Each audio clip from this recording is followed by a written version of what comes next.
Hello, నేను Visweswara Rao. America భారతదేశం మధ్య ఏం జరుగుతుంది? ట్రంప్ చెప్తున్న నిజమా, లేదంటే మోడీ చెప్తున్న నిజమా?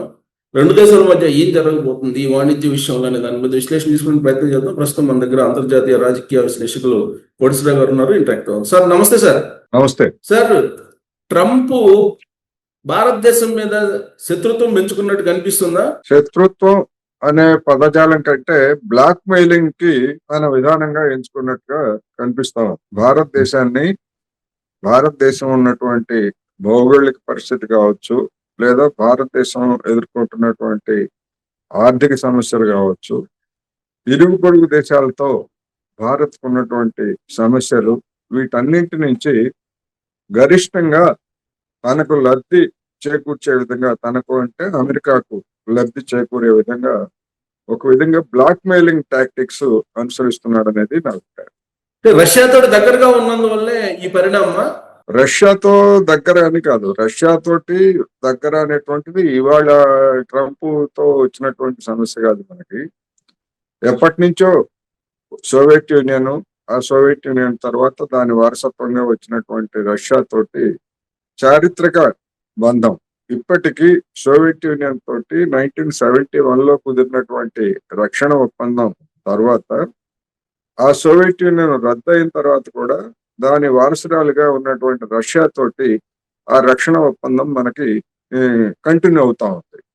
రెండోది, అప్పటి నుంచి మనకు అవసరమైనటువంటి ఆయుధాలన్నిటి మీద కూడా దాదాపు 60-70% ఆయుధాలని మనం సోవియట్ యూనియన్ తర్వాత రష్యా నుంచి కొనుగోలు చేశాం. అది ఇప్పటికీ మనం గణనీయంగా తగ్గించుకొని అమెరికాని సంతుష్టీకరించేందుకు అమెరికా నుంచి కూడా ఆయుధాలు కొనుగోలు చేస్తున్నప్పటికీ, గతంలో రష్యా నుంచి కొనుగోలు చేసినటువంటి ఆయుధాలు, వాటికి అవసరమైనటువంటి విడి భాగాలు లేదా మరమ్మతులు, వీటన్నిటికి సంబంధించినటువంటి బంధం ఇంకా కొనసాగుతున్నందువల్ల ఇప్పటికీ 40%, 45% వరకు ఆయుధాలు రష్యా నుంచే మనం కొనుగోలు చేస్తున్నాం. కానీ ఇప్పుడు దాన్ని తెగదింపులు చేసుకోండి అంటున్నారు కదా. రష్యా తోటి మీరు తెగదింపులు చేసుకుంటేనే ట్రేడ్ కొనసాగుతుంది అని అంటున్నారు కదా. తెగదింపులు, ఒక దేశంతో తెగదింపులు చేసుకోమని చెప్పేసి ఆదేశాలు ఇవ్వడానికి ట్రంప్ ఎవడు, అమెరికా ఎవరు? ఏ దేశానికి ఆ దేశం సార్వభౌమత్వం కలిగినటువంటి దేశం. అటువంటి దేశం దాని ప్రయోజనాలకు అనుగుణంగా విదేశాంగ విధానాలు నిర్ణయించుకుంటుంది. ప్రపంచం మొత్తం కూడా ఐక్యరాజ్య సమితిలో 2-3 దేశాలు తప్ప పాలస్తీనాల మీద, జనం మీద ఇజ్రాయెల్ జరుపుతున్నటువంటి దుర్మార్గమైనటువంటి దాడిని ప్రతి ఏటా ఒక తీర్మానంలో ఖండిస్తూ ఉంటే, మరి అమెరికా ఎందుకు సమర్థిస్తూ ఉంది? అటువంటి దుర్మార్గాన్ని సమర్థిస్తున్నటువంటి అమెరికాకి రష్యా నుంచి చమురుకుంటే మనగా వాడికెందుకు, లేకపోతే ఇరాన్ నుంచి చమురుకుంటే ట్రంప్కి ఎందుకు? మన దేశాన్ని, మన సార్వభౌమత్వాన్ని కించపరిచేటువంటి వ్యవహారం తప్ప ఏ విధమైనటువంటి రైట్ ఉన్నది అనేది ప్రశ్న. కానీ రష్యా ఉక్రెయిన్ మీద యుద్ధం జరుగుతుంది అని అంటే భారతదేశ సహాయ సహకారాలతో జరుగుతుంది అనేటువంటి ఇంకో కామెంట్ కూడా ట్రంప్ చేశారు. దీని ఆంతర్యం ఏంటి? భారతదేశ సహాయ సహకారాలు అనేటువంటిది ఒక మన మీద, నేను అదే చెప్పిన, ఒక బ్లాక్ మెయిలింగ్, ఒక గోబెల్స్ ప్రచారం. మన భారతదేశం చమురు కొనక ముందే, లేదా చైనా చమురు కొనక ముందే ఉక్రెయిన్ మీద 2022లో ప్రారంభించినప్పుడు రష్యా నుంచి మనం కొనేటువంటి చమురు చాలా నామమాత్రం, అసలు లెక్కలోకి కూడా లేదు, పరిగణలోకి తీసుకోవాల్సినటువంటిది లేదు. చైనా కూడా అదే. ఆ తర్వాతే కదా ఇవన్నీ. ఆంక్షలు పెట్టిన తర్వాత ఆంక్షల నుంచి తప్పించుకోవడం కోసం నా దగ్గర చమురు కొనుగోలు చేసేట్లయితే మీకు మేము రాయితీకి ఇస్తామని చెప్పేసి రష్యా ప్రకటించింది. ఆ రాయితీకి కొనుగోలు చేయటం అనేటువంటిది భారత్కు మేలు లేదా చైనాకు మేలు అని ఆ 2 దేశాలు కొనుగోలు చేస్తున్నాయి. అంతకు మించి మరొకటి కాదు. అందువలన ఇది ఒక సాకు తప్ప మరొకటి కాదు అనేది. వారిలో సహాయం చేస్తుందంటారా? ఇండైరెక్ట్ గా రష్యాకి భారతదేశం సహాయం చేస్తుందని చెప్పి ఆయన అంటున్నారు కదా, నిజముందంటారా? ఇండైరెక్ట్ గా మనం ఏమీ ఆయుధాలు ఇవ్వట్లేదు. రష్యాకి మనం ఆయుధాలు ఇచ్చేటువంటి స్థితి లేదు. మనమే రష్యా నుంచి ఆయుధాలు కొనుక్కుంటున్నాం, విమానాలు కావచ్చు, లేదా క్షిపణులు కావచ్చు, క్షిపణి రక్షణ వ్యవస్థలు కావచ్చు. అందువల్ల మనం ఇచ్చేది ఏముంటది? మనం ఇచ్చేది ఏమి లేదు. వాడు చెప్పేది, ట్రంప్ చెప్పేది ఏమిటంటే మీరు రష్యా ఆయిల్ కొనుగోలు చేస్తున్నారు, ఆ కొనుగోలు చేయడం ద్వారా రష్యా ఆర్థిక వ్యవస్థ నిలదొక్కుంటా ఉంది, ఆ నిలదొక్కుకోవడాన్ని మనం రష్యాకి సాయం చేయటంగా చిత్రిస్తున్నారు. అలా అనుకునేట్లయితే మరి చైనా కూడా అదే కొనుగోలు చేస్తా ఉంది. చైనా కూడా అదే కొనుగోలు చేస్తున్నప్పుడు రష్యా నుంచి కొనుగోలు చేస్తా ఉంది. మరి అమెరికా వాడు చైనా నుంచి వస్తువులను కొనుగోలు చేయడం ఆపేసేయాలి కదా, ఎందుకు ఆపట్లేదు? ఒకవేళ అదే గనక అయ్యేట్లయితే ఇప్పుడు భారతదేశం మీద ఎట్లాగైతే పరోక్షంగా సాయం చేస్తున్నారు రష్యాకి అని చెప్తున్నప్పుడు చైనా కూడా అదే చేస్తా ఉంది. మరి చైనా నుంచి వస్తువులు ఎందుకు కొంటున్నాడు అమెరికా వాడు? అంటే మనం బలహీనంగా వాడికి ఉన్నామని ఉద్దేశం. మనం బలహీనంగా అంటే ఉన్నాము మనం బలహీనంగా ఉన్నాము, మనం నోరెత్తి మాట్లాడాం, కనీసం మనల్ని వాడు తిట్టినా గానీ మనం దులిపేసుకొని పోయేటువంటి స్థితికి మనం చేరాం అనేటువంటి బలహీనత తప్ప, మనకు ఒక ప్రమాణం వాడికి ఒక ప్రమాణం ఎట్లా అవుతుంది? చైనా నుంచి వస్తువులు కొనడం ఆపేయమనండి. మరి రష్యాకి మద్దతు ఇస్తూ, రష్యాకి ఇంకా భారత్ కంటే చైనా మద్దతు ఇంకా ఎక్కువగా ఉంది. అనేక వస్తువుల్ని చైనా దిగుమతి చేసుకుంటా ఉంది, ఆయిల్ దాంతో పాటు. రెండోది ఇప్పుడు తాజాగా ఉత్తర కొరియా ఇప్పుడు నుంచి కూడా నిన్న కూడా ఉత్తర కొరియా నుంచి కూడా రష్యాకి పూర్తి స్థాయిలో ఆయుధాలు కూడా అమ్ముతున్నారు. ఉత్తర కొరియా ఆయుధాలు అమ్ముతా ఉందంటే చైనాకి తెలియకుండా అమ్ముతుందా ఉత్తర కొరియా? అమ్మదు కదా. మరి అటువంటి చైనా నుంచి ఇమ్మీడియట్ గా ట్రంప్ కి దమ్ముంటే, ధైర్యం ఉంటే ఇమ్మీడియట్ గా కొనుగోళ్ళు ఆపేయాలి. అది చేయట్లేదు. భారతదేశాన్ని మాత్రం బ్లాక్ మెయిల్ చేస్తున్నాడు. మన బలహీనతని గమనించి ఆ విధంగా చేస్తున్నాడు అనేది నా అభిప్రాయం. అంటే మీరు చెప్తున్న దాని ప్రకారం ఉత్తర కొరియా మనం కన్నా బలంగా ఉందంటారా? మనకంటే బలంగా ఉందని కాదు అక్కడ. ఉత్తర కొరియా వాళ్ళు ఆధునికమైనటువంటి ఆయుధాలని తయారు చేస్తున్నారు వాళ్ళు మనకంటే. ఆధునికమైనటువంటి ఆయుధాలు తయారు చేయడానికి కారకులు ఎవరు? అందరికీ తెలిసినటువంటి బహిరంగ రహస్యం చైనా.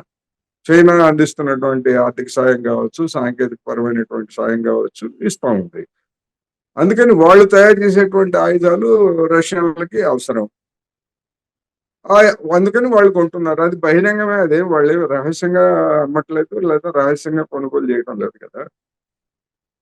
అటువంటిప్పుడు లేటెస్ట్ గా చెప్పండి. ట్రంప్ ఏంటంటే మళ్ళా నిన్న కూడా సీజ్ ఫైర్ నేనే చేశాను, పాకిస్తాన్ భారత్ మధ్య యుద్ధం నేనే ఆపాను అని చెప్తున్నారు ఆయన. మరి అదే కదా, ఇప్పుడు ట్రంప్ అన్ని సార్లు 25-30 సార్లు అదే మాట చెప్తా ఉంటే నరేంద్ర మోడీ నోట నుంచి ఒక్కసారి కూడా ట్రంప్ నువ్వు అబద్ధాలు చెప్తున్నావు అనే మాట ఎందుకు రావట్లేదు? పార్లమెంట్ లో మనం చూసాం, ఆపరేషన్ సింధూర్ సందర్భంగా ట్రంప్ ప్రస్తావన లేకుండా కథ నడిపించారు. మరి ఆ బలహీనత ట్రంప్ కు తెలియదా? అదే కదా, ఆ బలహీనతను ఆసరాగా చేసుకునే కదా. ఎందుకని ఏం పోయింది? ఇప్పుడు మౌనంగా ఉండి ఇదొక స్ట్రాటజీ, ఇదొక రాజకీయ నీతిజ్ఞత, ఇట్లాంటి కబుర్లన్నీ చెప్పారు. ఫిబ్రవరి నుంచి మరి వాణిజ్య ఒప్పందం మీద చర్చలు జరుగుతూ ఉంటే మరి ఈ రాజకీయ నీతిజ్ఞత ఏం ఫలితాలను మనకు సాధించింది? మనకేమన్నా సాధించిందా? చివరికి వాడు ట్రంప్ మీ మీద వేస్తాము, మీరు రష్యా నుంచి చమురు కొనుగోలు చేస్తున్నారు కనుక జరిమానా కూడా వేస్తా ఉన్నాడు. జరిమానా కూడా వేస్తా ఉంటే ఎంత అవమానకరం ఒక సార్వభౌమ దేశానికి. సో ఆ నిర్ణయం అంటే ఇప్పుడు కారణంగా నష్టం మనకి జరుగుతుందా ఎక్కువగా అమెరికాకు జరుగుతుందా? మనకి నష్టం జరుగుతుంది, మనకంటే ఎక్కువగా అమెరికాకు జరుగుతుంది. అందుకనే వాడు తెలియగలవాడు కనుక అమెరికాకి ఎక్కువ నష్టం జరగకుండా మన దేశం నుంచి లేదా చైనా నుంచి ఎగుమతి అయ్యేటువంటి జనరిక్ మెడిసిన్స్ లేదా ఎలక్ట్రానిక్స్, ఫోన్స్ ఇట్లాంటి వాటిని మినహాయించాడు. ఎందుకని? ఎక్కువ కొనుగోలు చేస్తున్నది అదే. అవి కొనుగోలు ఇప్పుడు జనరిక్ మెడిసిన్స్ మీద కూడా వాడు పన్నులు వేసేట్లయితే అక్కడ ఉన్నటువంటి వైద్య రంగం కుదేలవుతుంది. అందుకని ఆ జాగ్రత్తలు తీసుకొని మిగిలినటువంటి వాటి మీద వేశాడు. అది ఏమిటి? మన ఎగుమతులకి అది నష్టదాయకం. ఆ నష్టదాయకం అందుకని టాక్టికల్ గా వేస్తున్నాడు. మరి అటువంటి టాక్టిక్స్ మన వైపు నుంచి ఎందుకు లేవు అనేది సమస్య. సో అసలు ప్రాబ్లం ఎక్కడొచ్చిందంటే ఈ ట్రేడ్ సంబంధించిన విషయాల్లో ఏదో వాళ్ళు మాంసంతో కూడినటువంటి వ్యవసాయ మన పాడి ఉత్పత్తులు కొనుగోలు చేయాలి అని చెప్పి కండిషన్లు పెట్టారు. అందుకే ఈ వాణిజ్యకు సంబంధించిన ఒప్పందాలు బ్రేక్ అయ్యాయి అని అంటారు. ఏంటి సార్ అది? ఇప్పుడు అక్కడ తయారయ్యేటువంటి పాడి పరిశ్రమ రంగంలో పశువులకు కావచ్చు లేదా కోళ్ళకు కావచ్చు పెట్టేటువంటి మేతలో ఈ జంతు జంతువులకు సంబంధించినటువంటి వృధా అయ్యేటువంటి వాటి నుంచి ఆ మేతను తయారు చేస్తున్నారు. ఆ మేతలో ఈ పార్ట్లు కూడా ఉన్నాయి. అందుకని మన దేశంలో ఉన్నటువంటి వాళ్ళు శాకాహారులు కనుక మరి అటువంటి శాకాహారులు తినేటువంటి జున్ను కావచ్చు లేదా పాల ఉత్పత్తులు కావచ్చు వాటిని తయారీకి అవసరమైనటువంటి పాలిచ్చేటువంటి జంతువులు మాంసాహారాన్ని మేతగా తీసుకుంటున్నప్పుడు మన మనోభావాలు దెబ్బతింటాయనేటువంటిది వీళ్ళు చెప్పేటువంటి నేను చెప్పేది ఏంటంటే అటువంటి మనోభావాలు అనేటువంటివి ఇక్కడ ఇవాళ ఉన్నటువంటి రాజకీయ పరిస్థితుల్లో ఓట్ల కోసం చెప్పేటువంటి కబుర్లు. అది కాదు అసలు విషయం.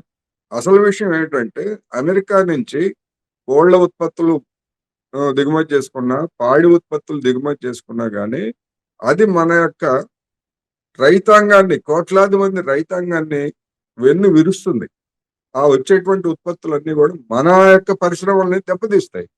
ఆ విషయం ఎక్కువగా చెప్పకుండా ఎంతసేపటికి శాకాహారులు మనోభావం ఉండొచ్చు. దాన్ని నేనేం కాదంటలే. కానీ అసలు విషయం అది కాదు. మన రైతాంగాన్ని దెబ్బతీస్తారు. ఎప్పటి నుంచో 2014 నుంచి మన కోళ్ల పరిశ్రమ వాళ్ళు దీన్ని వ్యతిరేకిస్తున్నారు. మన పాడి పరిశ్రమ రైతాంగం వ్యతిరేకిస్తా ఉంది.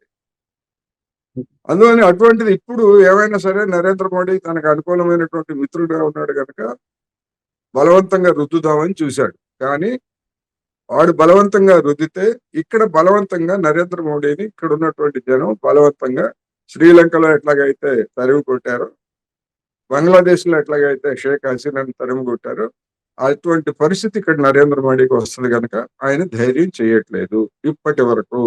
ఇంకా ఆగస్టు 25వ తారీఖు వరకు చర్చలకు అవకాశం ఉంది. మరి అప్పటికీ ఇంకా ఉన్న లొంగదీస్తారా లేకపోతే నరేంద్ర మోడీ గారు ఇట్లాగే గట్టిగా నిలబడతారా అనేది శేష ప్రశ్నగానే ఉన్నది. కానీ ఈ లోపుగా పాకిస్తాన్ తోటి డీల్స్ కుదుర్చుకుంటుంది కదా అమెరికా, దాన్ని ఎలా చూస్తారు? పాకిస్తాన్ తో అసలు సంబంధాలు ఎప్పుడు వదులుకుంది అమెరికా? ఎప్పుడు వదులుకోలేదు అమెరికా. గతంతో పోలిస్తే అమెరికాకి మన భారతదేశానికి మధ్య అంటే మూడు దశాబ్దాల క్రితం 3.5 దశాబ్దాల క్రితం సోవియట్ యూనియన్ కూలిపోకముందు ఉన్నటువంటి సంబంధాల్లో పాకిస్తాన్ ని ఒక పావుగా ఉపయోగించుకొని మన మీద ఉగ్రవాదం రకరకాల విద్రోహకరమైనటువంటి చర్యలకు పాల్పడింది. సోవియట్ యూనియన్ కూలిపోయిన తర్వాత మన దేశ పాలకులుగా ఉన్నటువంటి వాళ్ళు కాంగ్రెస్ అయినా లేదా వాజ్పేయి గారైనా ఇప్పుడు నరేంద్ర మోడీ గారైనా అమెరికా చంకనెక్కడానికి తహతహలాడుతున్నారు. అందుకని దాన్ని పక్కన పెట్టినట్టు నటిస్తున్నాడు తప్ప ట్రంప్ లేదా అమెరికాలో ఎవడైనా కాదు. అంతేగాని పాకిస్తాన్ తోటి పూర్తి సంబంధాలను వదులుకోలేదు. ఎందుకు పాకిస్తాన్ ఎందుకు వదులుకోరు? భవిష్యత్తులో కూడా వదులుకోరు.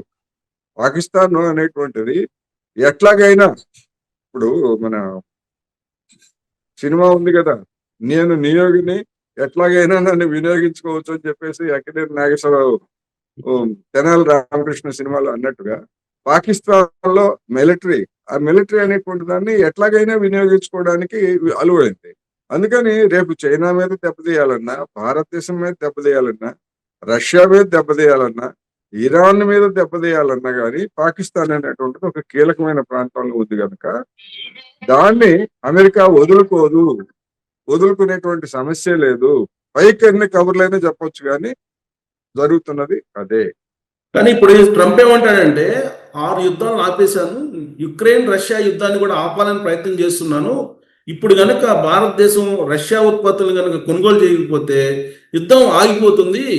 ఇది మొత్తం కూడా ఉక్రెయిన్లో ఉన్న కొన్ని వేల మందిని చంపుతుంది రష్యా. దీనంతటి కారణం భారతదేశం అని చెప్పి కొత్త స్లోగన్ వినిపిస్తున్నాడు. అన్ని వేల మందిని వాడు చెప్పినట్టుగా, ట్రంప్ చెప్పినట్టుగా అన్ని వేల మందిని అట్లేమో అక్కడేమి చంపట్లేదు. అయితే యుద్ధం తర్వాత కొంతమంది చనిపోతున్నమాట వాస్తవం. రష్యా వైపున కూడా మరణాలు చాలా ఉన్నాయి. కానీ గాజా సంగతి ఏమిటి? గాజా ఎందుకు జరుపుతుంది? గాజాలో ఎందుకు ఇజ్రాయెల్ దుర్మార్గాన్ని ఎందుకు రోజు అక్కడ సహాయ శిబిరాల కోసం, ఆహారం కోసం, రొట్టె ముక్క కోసం, పాల కోసం వెళ్ళేటువంటి పిల్లల్ని, ముసలాళ్ళని రోజుకి 30 మంది, 50 మంది, 100 మందిని చంపేస్తా ఉంటే దాని గురించి మాట్లాడినటువంటి వాడు ఉక్రెయిన్ గురించి ఎందుకు మాట్లాడుతున్నాడు? వాడికి ఏం రైట్ ఉంది అసలు? నైతికంగా కావచ్చు, ఏ విధంగా అయినా రైట్ ఉందా ట్రంప్కి? అందుకని ఇదంతా ఒక రాజకీయం. ఈ రాజకీయంలో భాగం మన బలహీనత. ఆ బలహీనతను సొమ్ము చేసుకోవాలని చూస్తున్నాడు. అంటే అసలు నిజంగా భారతదేశానికి అంత బలం ఉందంటారా? రష్యా యుక్రెయిన్ మధ్య యుద్ధాన్ని ఆపేంత బలం ఉందంటారా ట్రంప్ చెప్తున్న విధంగా? లేదు, ఎక్కడా లేదు. అటువంటి పరిస్థితే లేదు. అలా కనుక ఉండేట్లయితే మన దేశం మరి మధ్యవర్తిత్వం వహించినప్పుడు పుతిన్ వినేవాడు. అమెరికానే నేను లెక్క చేయట్లేదు, చేసుకోరా భయ్, నువ్వేం చేసుకుంటావు చేసుకో, ఇప్పటికే ఆంక్షలు పెట్టావు, ఇంతకంటే నువ్వేం చేస్తావు చేసుకో అని చెప్పేసి వాడు తెగించి కూర్చున్న తర్వాత మనం ఏం చేస్తాం మధ్యలో? ఇప్పుడు మనం రష్యా నుంచి S-400 కొనుక్కొని మనం రక్షించుకున్నప్పుడు రష్యాని మనం ఏం చేస్తాం? రష్యా దగ్గర ఉన్నటువంటి అణ్వాయుధాలను చూసి అమెరికా వాడే భయపడుతున్నాడు. అందుకనే కదా మరి 3 ఏళ్ళు అవుతున్నా కానీ ఉక్రెయిన్కి మద్దతుగా ఒక్క ఐరోపా దేశం కానీ అమెరికా కానీ మిలిటరీని ఎందుకని తెచ్చట్లేదు? చెప్పమనండి.